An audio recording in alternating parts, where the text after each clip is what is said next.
मुकदमा लेकर आई जिसके साथ एक नौजवान लड़की थी। सुल्तान सलाहुद्दीन अयूबी रहमतुल्लाह अलैह काजी के साथ अदालत में मौजूद थे। सिपाहियों ने अंदर आकर खबर दी, हजूर वाला बाहर एक औरत एक नौजवान लड़की के साथ हुज्जत लेकर आपके पास आई है और कहती है कि मुझे सुल्तान तक जाने की इजाज़त दी जाए। मामूल के मुताबिक जब सुल्तान सलाहुद्दीन अयूबी रहमतुल्लाह अलैह अदालत में मौजूद होते तो अदालत के दरवाजे खुले रख दिए जाते थे और मुहाफ़िज़ों को हुक्म होता कि किसी भी आदमी को अंदर आने से रोकना नहीं है, क्योंकि सुल्तान चाहता था कि कोई भी गरीब हो या चाहे अमीर, उसको इंसाफ पाने के लिए उसकी राह में रुकावटें ना हों। लेकिन उस वक़्त सुल्तान मुअज़्ज़म किसी चौधरी का मुकदमा सुन रहा था। इसी वजह से सुल्तान के हुक्म पर अदालत का दरवाज़ा बंद था। जब सिपाही पैगाम लेकर सुल्तान के पास आ रहा था तो सुल्तान समझ गया कि कोई ख़ास पैगाम होगा, वरना मुकदमे के दौरान सिपाही अंदर न आता।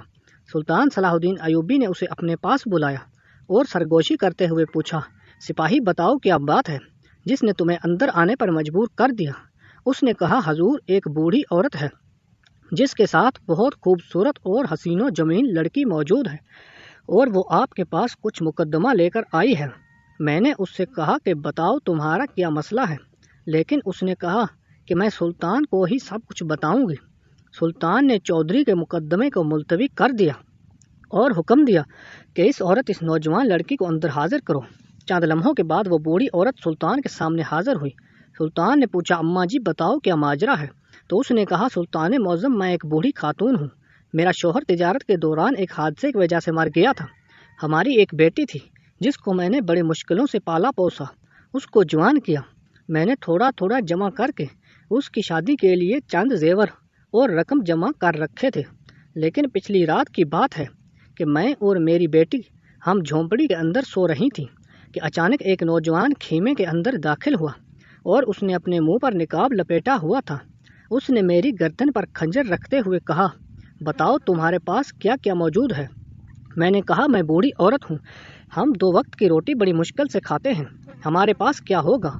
तो उसने कहा कि मुझे खबर है कि तुम्हारे पास जेवर और रकम मौजूद है जो कि तुमने अपनी बेटी की शादी के लिए छुपा रखे हुए हैं। मुझे मालूम हो गया था कि यह सब कुछ जानता है, इसलिए इसको बताना ही बेहतर था। मैंने इससे कहा कि फलां संदूक में जेवर और रकम पड़ी हुई है।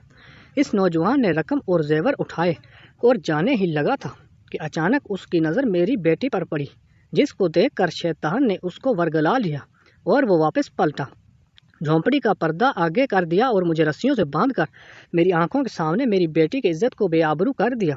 ये सुनकर सुल्तान सलाहुद्दीन अयूबी चंद लम्हों के लिए बड़ा परेशान हुए और सोचने लगे कि आखिर इतना बड़ा गुनाह करने में किसने हिम्मत की है।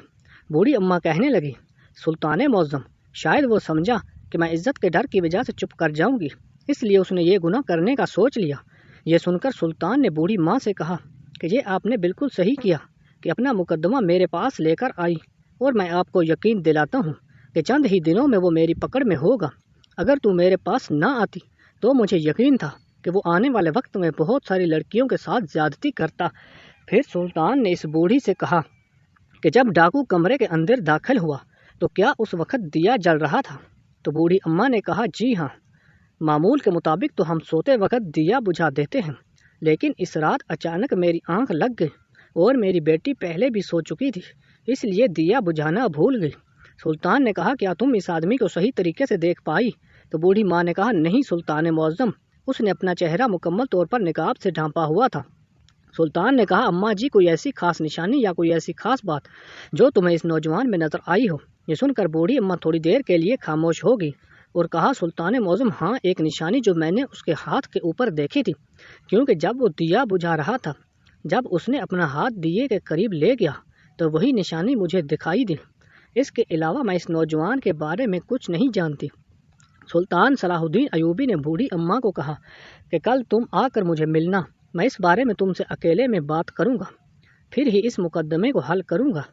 इसके बाद बड़ी अम्मा अपने घर चली गई और सुल्तान सलाहुद्दीन अयूबी रहमतुल्लाह अलैह के बताए हुए वक्त के मुताबिक आपके सामने हाजिर हुई।